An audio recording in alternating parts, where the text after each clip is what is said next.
guys. Kabukas pa yung ilaw. Nag-school kasi ako kaganina. Kaya naggabi na ako. Basta ako kay Erin. Siguro naglalaro sila ni Kyle.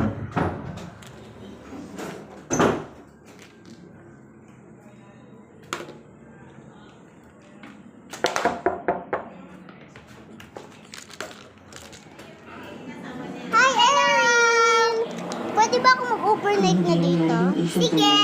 Oh! Wow! Thank you! Sa'yo na lang yan. Kung hindi ako nawala ng trabaho. So, saan tayo maglalaro? Stay natin dito. At saka, kung hindi pa sila yung sinyahan. Bubuksan na yung ilaw, guys. So, kasi naglalaro kasi kami. Kung di nangyari ang mga to, Dito ka. kung paano sila nangyari.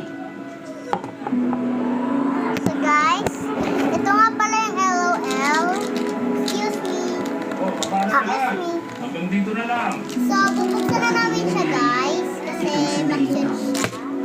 Huwag mo basagin kasi, huwag mo ganyan yung gato. Yan siya. Ako nakuha ko yung purple. Oh! Nakuha ko yung pink. Wait, nakuha ko yung purple. Purple siya. Tapos, na-dress up ko na siya. Asasina, Wait, parang may tumakbo ako. Kasi kailangan ko yung... So, ang nakuha ko ay color pink. Akin, purple. I-dress up ko na siya. Dress up ko na din. Siya, ang dress niya pala ay pink. Si Zoe yan. Tapos ito si Joss. Oo nga, ito si Zoe. Ang cute niya. So, ito na lang siya kasi hindi ka siya yung headband. Sasabihin na ba natin na sa wakas nagkita ulit tayo? Dress. Para siyang may katawag, oh. Mag-comment na kayo kung ma-cute. Mag-comment kayo lagay mo dito yung iba. So, ito nga pala yung tumbler niya, green.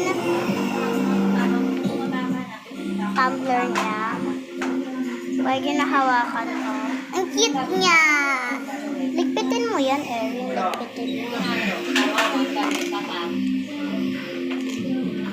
Sasarado na namin yung laman kasi hindi na namin ginagamit yung laman. So, Parang, nag-iba na yung tsura mo ngayon. tapos